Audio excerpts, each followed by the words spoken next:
백석시액이 백석이 성이라는 작품과 정유성이라고 하는 짤막한 시들인데 짤막하기 때문에 두 개를 묶어가지고 이렇게 다루었던 것 같습니다.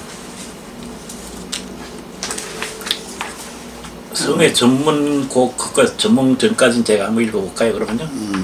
백석 1912년에서 1963년 1930년대 한국 시사에 개성적인 발자취를 남긴 시인이다. 평북 정주에서 태어나 오산학교를 거치면서 선배인 소호를 흠모하는 가운데 문학의 뜻을 두게 된 것 같다.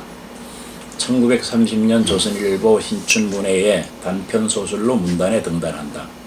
그는 도쿄 아오야마 학원에서 영문학을 공부한 뒤 1934년 조선일보 교정부 기자로 일하게 된다. 그의 문학적 역량은 1935년 조선일보에 발표된 정주성을 필두로 시에 나타난다. 그는 이어서 조강지를 통해서 시작 활동을 활발히 전개하여 1936년 초에 35편이 수록된 처녀시집 사성을 상제하기에 이른다. 백석시 전집에 수록된 전 작품이 총 94편에 불과하니 24세에 된 1935년이 그 시창작의 전성기인 셈이다. 사슴에 수록된 작품들은 대부분 백석이 유연에 겪었던 토속적인 소재들로 이루어진다.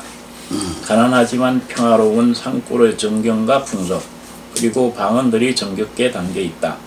당시는 서구 모더니즘이 들어와 도시 문명과 이국적인 정조에 관심을 기울이던 시기였다.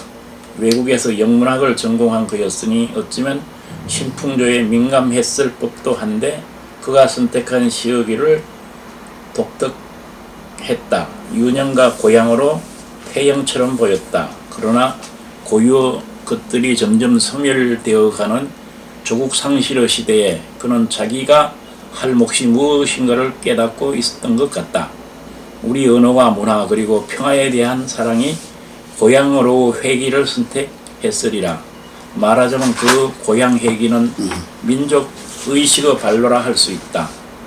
사슴을 비중 있게 평가한 것은 작품의 문학성도 문제가 되지만 시인의 매서운 시정신이 바탕을 이루고 있기 때문이라 할 수 있다. 성회는 사슴에 수록된 작품이다.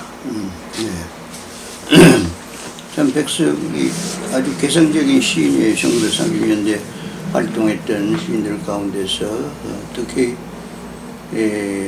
우리 민족의 그 풍습이라든지 혹은 언어에 대해서 굉장히 관심을 많이 가지고 토속적인 삶이라든지 그리고 우리말이라든지 이런 것을 살려서 시로 표현하려고 노력을 한 분이 본인 자신이 이제 영문학을 전공한 말이지 그런 사람이고 당대 모더니즘이 들어와 가지고 지금 새로운 풍조가 이제 유행이 되고 하는 그런 때에 자기가 해야 될 일이 무엇인가 하는 것을 아마 절실히 느꼈던 것 같아. 민족의식, 우리말 그걸 살려야 된다고 아마 그렇게 대단한 각성이 있었던 것 같습니다. 그래서 의도적으로 그런 작품들을 쓰게 된 것이 아닌가 생각이 돼요.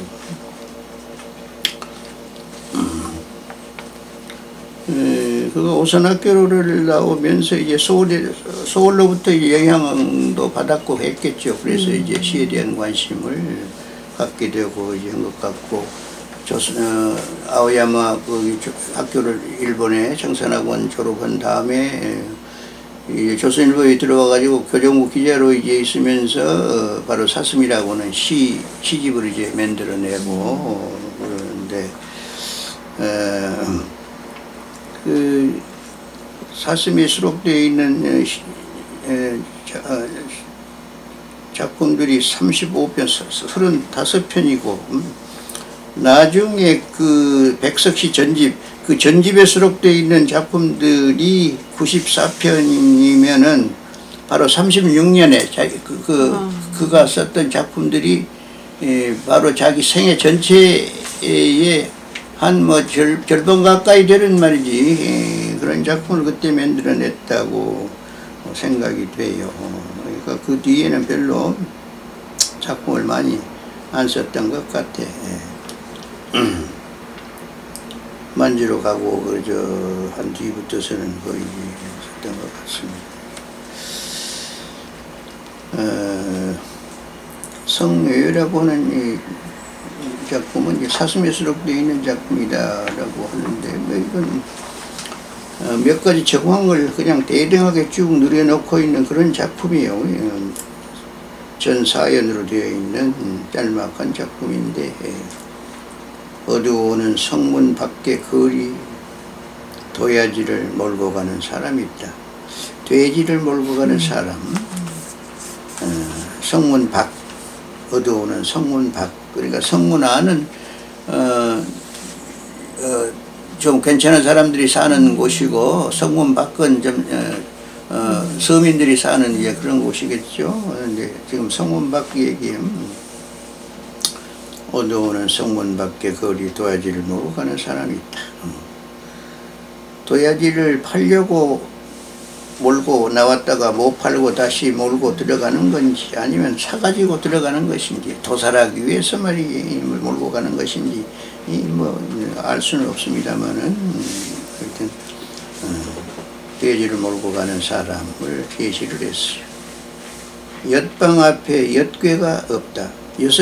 엿을 파는 가게가 있는데 그 엿방 앞에 엿을 진열해 놓은 괴짝 있는데 그 괴짝이 없어. 그러니까 다 팔렸네요. 다 팔렸는지 아니면은 팔 엿이 없는 건지 어쩌면 팔 엿이 없는 그런 그 가난한 그런 어떤 정황인지도 모르겠어요. 옆방 앞에 엿개가 없다.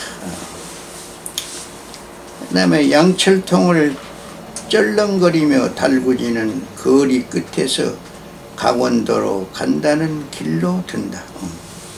그다음 빈 양철 뭐 양철통 안에 뭐가 들었으면 소리가 요란하지 않을 텐데 양철통을 쩔렁거리며 그러니까 빈 양철통을 달구지에 빈 양철통이 이제 달구지에 실린 것이죠. 거리 끝에서 강원도로 간다는 길로 든다. 강원도 쪽으로 가는 길을 향해서 달구지가 지금 가고 있는데 그 달구지에 실려 있는 것은 빈 양철통이다. 참 쓸쓸한 정황이에요. 또 쓸쓸한 정황. 술집 문창에 그느쓱한 그림자는 머리를 얹는다. 그 다음에 술집 창문이 이렇게 제시가 된데 거기에 그림자가 비친단 말이죠. 그간 느낌이 드는 말이죠. 그런 그림자가 펼친데 그 그림자에 기생의 머리를 얹는 그런 그 그림자가 이제 보인다는 얘기예요. 머리를 얹는 말이죠.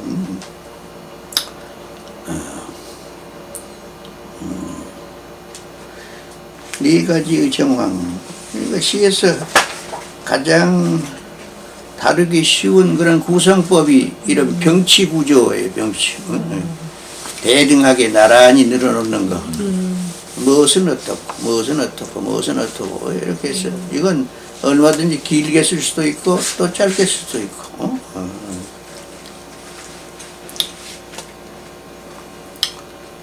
전 사여대로 되어 있는 소품이에요. 성문 밖 저녁 무렵에 펼쳐지고 있는 네 개의 정황을 병치해 놓은 단순한 구조예요.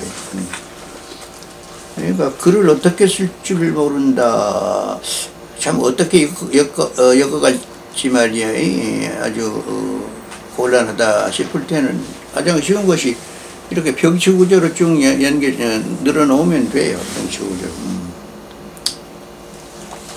성 내와는 달리 성에는 하층민들이 살고 있는 소해지대라고 할 수 있어. 거기다가 어둠이 밀려들고 있는 저녁 무렵이니 얼마나 쓸쓸한가. 돼지를 몰고 가는 사람이 있어요. 팔러 나갔다 종일 기다려도 팔리지 않으니 다시 몰고 가는 농부일까? 아니면 도살하기 위해서 끌고 가는 백정일까? 여러 가지 생각을 궁금케 하는 장면이에요. 엿방 앞에 엿을 진열해 놓은 엿괴도 보이지 않는다. 날이 저물어 집안으로 옮긴 것인가? 진열해 놓은 엿을 집안으로 옮겨서 안 보이는 것인가? 아니면 흉년이 들어서 엿 만들 곡식이 없어 엿을 못 만들고 있는 것인가? 또 빈 양철통을 실은 달구지는 날이 어두워오는데 먼 길을 떠나고 있다. 강원도로 통하는 그런 길에 들고 있으니까 먼 길로 떠나가고 있는 것 같아. 어느 먼 지방에서 무엇을 싣고 왔다 떠나가는 것인가? 아니면 무엇을 실어 오려고 떠나고 있는가? 궁금한 정황이에요. 술빛 창문엔 아직 이른 저녁인데 기생의 머리를 얹는 실루엣이 어른거리며 비치고 있다. 어느 부잣집 한량이 새로 온 어린 기생의 머리를 얹어주는 것인가? 아니면 어느 노총각이 몇 푼 모은 돈으로 퇴기와 모처럼 하룻밤을 지내려는 수작인가? 역시 궁금하기만 하는 정황이에요. 모든 정황들은 판단 중지의 상태로 제시되어 독자들의 상상력을 발동시킨다. 그러니까 보는 독자들이 이렇게도 생각할 수 있고 저렇게도 생각할 수 있는 상상의 여지를 주고 있어요. 서민들의 애환이 서려 있는 쓸쓸하고 허전한 전경에 가난과 소멸의 비극을 담고 있는 어두운 풍경화라고 할 수 있어. 저녁이니까 소멸해가는 그런 시간에 바로 가난한 그런 어떤 정서를 느끼게 하는 말이죠. 그런 쓸쓸한 정황이기도 해요. 이 작품은 그의 처녀작인 정주성의 연작이라고 해도 좋을 만큼 소재와 분위기가 아주 흡사하다. 정주성이라는 작품의 연작이라고 생각해도 좋을 만큼 분위기가 아주 흡사한 작품이라는 얘기야. 시간적인 배경도 비슷한 밤이고 정황을 병치하는 구조도 다르지 않다. 그 다음에 이제 정주성 작품을 소개하고 있는데요. 이것도 바로 앞의 작품과 마찬가지로 병치 구조로 이루어져 있는 그런 짤막한 작품이에요. 산턱 원두막은 비었나 불빛이 외롭다. 산중턱에 있는 원두막이 제시되었어. 그런데 그 빈 원두막에 불빛만 지금 비치고 있는 정황이요. 그런데 사람은 보이지 않고 있는, 그래서 비었나 불빛이 외롭다. 헌급심지에 아주까리 기름에 쪼는 소리가 들리는 듯하다.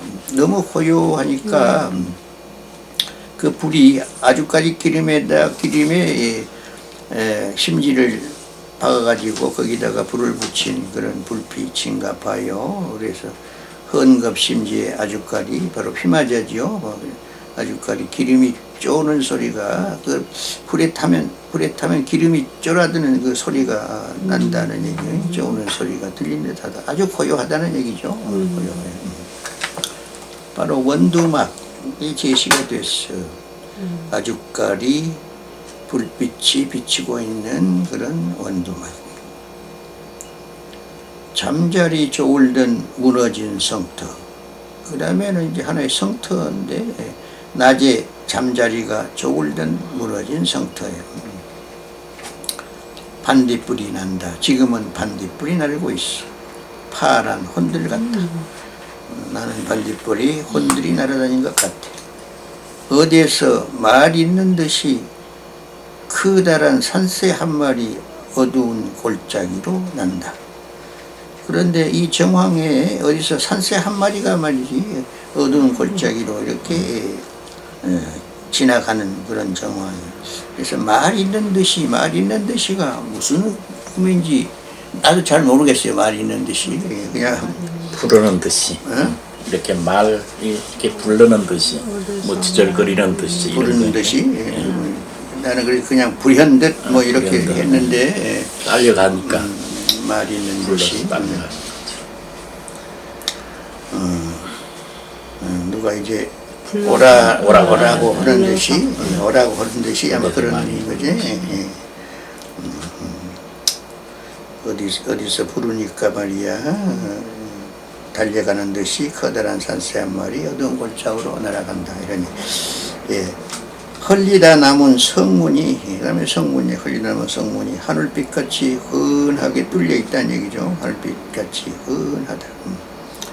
어둠이 배경이 됐는데 그 성에 열려 있는 성문이 흔하게 성문의 그 빈 공간이 흔하게 보인다는 얘기군요. 날이 밝으면 또 매기수염의 늙은이가 청배를 팔러 올 것이다. 아마 그 성문 아래에 매기수염을 한 늙은이가 매일 청배를 팔러 오는가 보죠. 거기 길가에다가 이제 청배를 놓고 파는 모양이에요. 그러면 내일 또 날이 밝으면 그럴 것이다 라고 하는 얘기죠.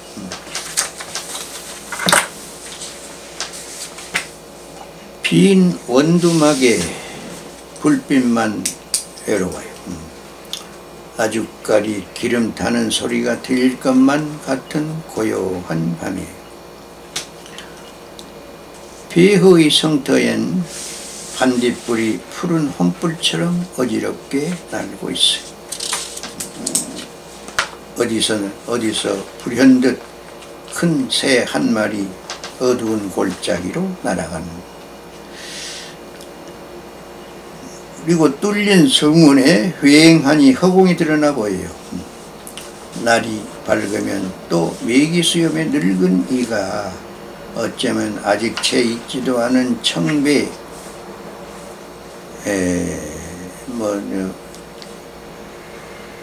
표피가 녹황색을 띤 배라고 그랬는데 청배, 배 한 종류 모양이요. 청배를 팔러 일찍 나올 것이다.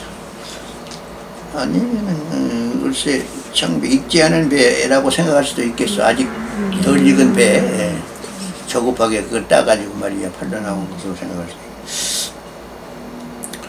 발표는 정주성이 앞서지만 이 정주성이 발표 시기는 더 앞서지만 성애보다도 작품 속의 시간적 배경으로 따진다면 성애의 속편으로 정주성을 놓아도 무방할 것 같다. 당시 몰락해가는 우리 민족의 비극적인 정황을 상징적으로 표상하고 있는 작품이라고 말할 수가 있겠어요. 역시 쓸쓸한 정황이에요. 또 백석은 정착에 익숙하지 못했다. 이곳저곳 자꾸 떠돌아다녔어. 현실에 적응할 수 없어서 그랬을까? 그의 생애는 유랑의 연속이었다. 1936년 그는 조선일보를 떠나 함흥 영생여고보의 영어교사로 부임했어요. 함흥에 있는 영생여고보의 영어교사로 부임을 했어요. 그리고 2년도 채 못 되어 기생자야를 좇아서 다시 서울로 돌아와요. 그런데 함흥에 가서 기생자야를 알게 됐어. 그 기생을 알게 됐는데 그러면서 그 기생의 이름을 자야라고 이렇게 지어주기도 했어. 그런데 그 기생이 서울로 자리를 옮기니까 따라서 자기도 서울로 왔어. 김영환이죠, 김영환. 따로 서울로 왔어. 그런데 그때 말이야 이 백석이 결혼한 놈이야. 처가 있었어. 그런데 이제 자야를 그렇게 가까이 지냈었던 것 같아. 그래서 서울로 와가지고는 자야를 꼬셔가지고 만주로 도망가자고 말이야. 하는데 자야가 듣지를 않았어. 만주장청으로. 그러니까 백석이 자기 혼자 그냥 만주로 갔었던 것이죠. 그리고 1939년에는 만주 장춘으로 홀로 떠나. 그러니까 자기가 말을 안 들으니까 말이요. 자기 혼자 떠나갔던 것이에요. 측량보조원, 소작인 혹은 세관원 등의 다양한 일을 하면서 만주에서의 그 유랑은 광복이 되어 고향 정주로 돌아올 때까지 계속된다. 그야말로 유랑하다시피 말이지. 이렇게 여러 가지 일들을 하면서 이렇게 정처 없이 떠돌면서 지냈었어요. 그래서 광복된 뒤에 비로소 이제 정주로 자기 고향으로 돌아오게 돼요. 북한에서의 그의 문학적 활동은 별로 잘 알려져 있지 않아요. 시를 쓰기보다는 번역과 동화 창작에 관심을 두었던 것 같이 보여요. 사회적 체제가 시 쓰기에는 적절치 못했던 모양이에요. 60년대에 이르러 결국 숙청된 것으로 전해지고 있어요. 그러니까 불행하게 그야말로 살다 갔어요. 그의 전성기는 그러니까 그의 사슴이라고 하는 시집이 나올 바로 그때가 그의 전성기라고 할 수 있어요. 35년, 36년 그때였네요.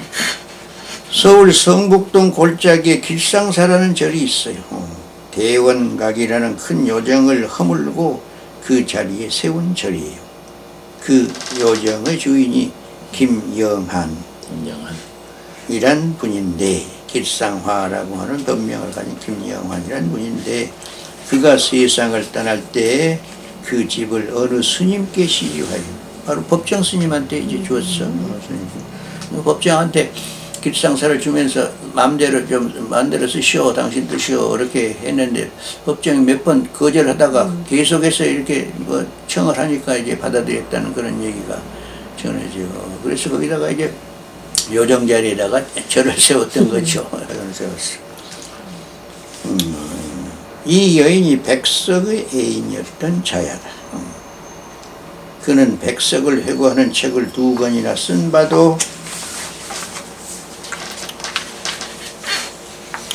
있고, 적자는 기금으로 백석 문학상을 만들어 매년 백석을 추모토록 했다.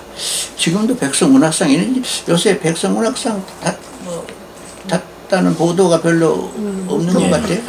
못 다 들어갔어. 기금이 다 소진됐나? 아마 창비에다가 부탁했던가 이게 어디다 부탁했던가 아마 그랬을 거예요. 이게. 근데 장빈 벌써 문 닫았으니까. 이 사실을 추모토록 했다. 그런데 한참 그렇게 백석문학상이 시상이 됐었는데 근래에 와서 아마 그 기금이 고갈된 모양이죠. 그리고 이 사실을 이 글의 말미에 밝힌 것은 조국의 분단으로 말미암아 평생 이들의 해후가 다시는 이루어질 수 없었던 것을 안타깝게 생각하며 이들의 영혼이나마 위로하고자 했습니다. 백석 얘기가 있었어요. 뭐 아오진가 뭐 그쪽에서 살았다 그러더라고요. 말년에. 아버지 탄광? 그 부근이래요. 그 백두산 뭐 가까이.